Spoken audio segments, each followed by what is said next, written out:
Anatomy of human I.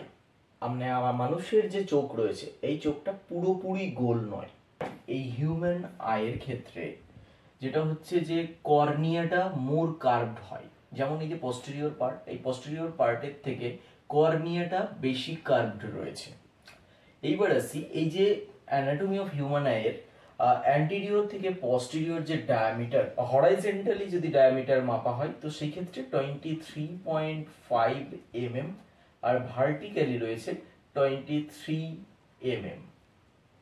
এইবার এই যে হিউম্যান আই, এই হিউম্যান আইয়ের প্রথমেই যে পার্টটা আসে সেটা হচ্ছে লেয়ার। কতগুলো লেয়ার নিয়ে তৈরি এই যে হিউম্যান আই, এই হিউম্যান আই মেইনলি তিনটে লেয়ার নিয়ে তৈরি। প্রথমত হচ্ছে আউটার লেয়ার। আউটার লেয়ারটাকে বলা হয় আউটার সাপোর্টিং লেয়ার, মানে এটা আমাদের চোখকে বাইরের দিক থেকে সাপোর্ট করে। এর মধ্যে কি রয়েছে? প্রথমে রয়েছে কর্নিয়া, এই যে অংশটা এটাকে বলা হয় কর্নিয়া, এবং এর যে পিছনের অংশ এই অংশটাকে বলা হয়, পুরো এই পোর্শনটাকে বলা হচ্ছে স্ক্লেরা।